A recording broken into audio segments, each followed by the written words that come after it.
People say some secrets should never be hidden inside food, because food is not just what people eat, it is what they trust.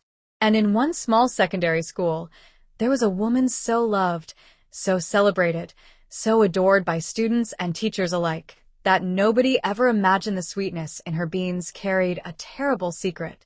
Her name was Mama Tega, and for years, she sold the sweetest beans anyone had ever tasted, until one day, the truth came out, and when it did, an entire school was never the same again. Mama Tega, I want beans! Okay, my dear, Media.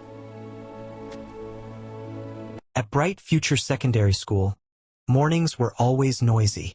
Students in brown and cream uniforms rushed through the dusty compound, some with loose ties, some still chewing breakfast, some running because assembly was about to begin. The school sat beside a busy road in a growing town, and just outside the gate, lined under old zinc roofs and umbrellas, were the usual food sellers.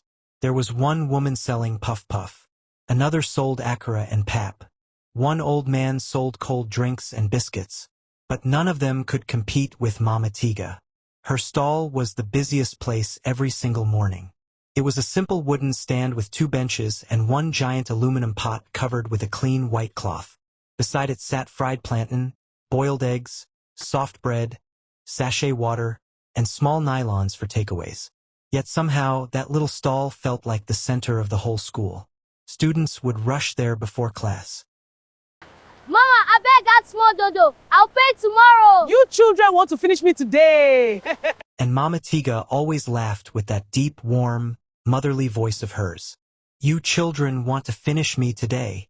She was round-faced, dark-skinned, always tying colorful wrappers and headscarves, with a wide smile that made even angry people calm down. She knew almost every student by name. She knew who had exams, who was always broke, who had strict parents, who needed extra food because they stayed in school till evening. She wasn't just a food seller. To many students, she felt like a second mother. And her beans? Her beans were unforgettable. Thick, soft, perfectly seasoned, always hot, always rich with palm oil and spices. No matter how many times students ate it, they still craved more. Even teachers who normally brought lunch from home found themselves buying from her. Mama Tega, your hand no be ordinary hand, though. One teacher once joked, and Mama Tega had only smiled, a little too quietly. Among all the students who bought from Mama Tega, one girl stood out. Her name was Amara. Amara was in SS2. She was bright, kind, and responsible, the kind of girl teachers trusted and younger students admired. She wasn't the loudest in school, but people liked her because she was respectful and hardworking. She came from a poor home. Her mother sold vegetables in the market, and her father had died when she was younger. Every naira mattered in their house. Most mornings, Amara came to school without breakfast. And on those days, Mama Tega would secretly help her. Take and pay later. Thank you, Auntie. Pay later, she'd say, scooping extra beans into Amara's plate. At first, Amara felt ashamed. But over time, she grew attached to Mama Tega. Very attached. Sometimes she even helped her wash plates after school. Sometimes she helped pack leftovers. Sometimes Mama Tega would give her little life advice. Study hard, my daughter. Poverty respects nobody. If you don't fight it now, it will sit on your neck forever. Amara listened. She trusted Mama Tega deeply. So deeply that if anyone had told her there was something wrong with the woman, she would have fought them. And that is exactly what happened. The first person to openly complain was a boy named Uche. Uche was one of those students who always acted dramatic, so nobody took him seriously. One hot Tuesday afternoon, after eating Mama Tega's beans during break, he suddenly pushed his plate away and frowned. I swear these beans taste somehow today. His friend Chibuzer laughed. You say that every week and still buy it again. But Uche shook his head. No, I mean it. Today it tastes strange. Sweet, but strange, somehow weird. Sweet, but somehow weird. The others ignored him. But 2 days later, a JSS 3 girl said something similar. Then a teacher quietly mentioned that the beans had a funny smell one morning. Still, nobody stopped buying. Because whatever strange thing people noticed, they kept going back.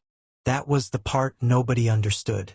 Even when some students said they felt uneasy after eating it, they still wanted more. Even when people complained, they still returned. It was almost as if Mama Tega's beans had become impossible to resist. And that was when whispers began. Not loud whispers, just little conversations. Tiny things said under breath. Why is everybody so addicted to her food? Why does she cook this kind of beans every day and never gets tired? But each time the whispers started growing, Mama Tega would appear with her bright smile and soft voice.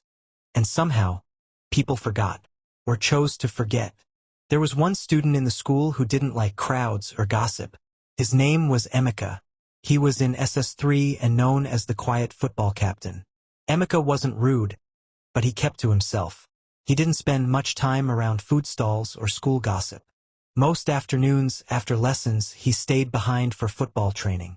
One evening, after a heavy practice session, Emeka realized he had left his sports bag near the back fence of the school. The sun was already setting. The compound was Where's nearly my empty. bag? As he walked behind the I school have to building find toward it. the old science block, he noticed something unusual. Smoke. Not the normal roadside cooking smoke. This smoke was coming from the abandoned shed behind the bushes near the back fence. A place nobody used anymore. Emeka slowed down. He could hear the crackling of firewood. Then he saw a figure moving inside. He stepped closer, and that was when he recognized the rapper. Mama Tega. She was there alone.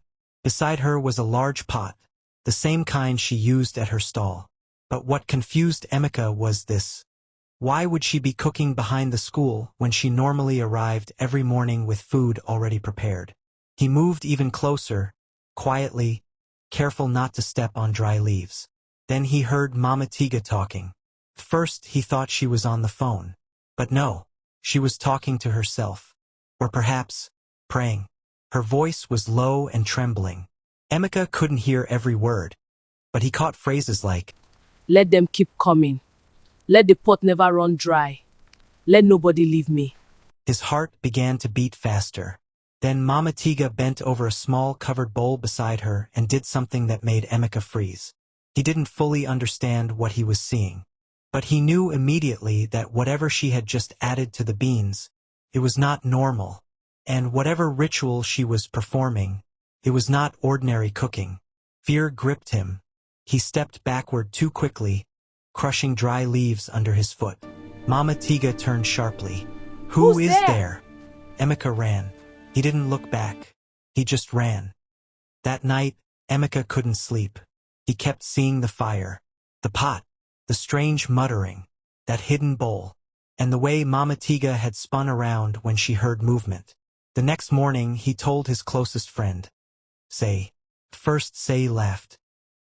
So because you watch one Nollywood film, now every food seller is a witch? I'm telling you, something is wrong. She was doing something strange with the pot. What exactly did you see? Emeka hesitated, because the truth was, he wasn't even sure how to explain it. He only knew what he felt, and what he felt was terror. Still, by lunchtime, the story had begun to spread. At first, it was just among SS3 students. Then SS2 heard. Then the juniors. By closing time, half the school had heard some version of. Emeka caught Mama Tega doing ritual with the beans. And as expected, the school exploded. Some students were terrified. Some were amused. Some said it was impossible. Some said they always suspected something. But the person who was most offended by the rumor was Amara.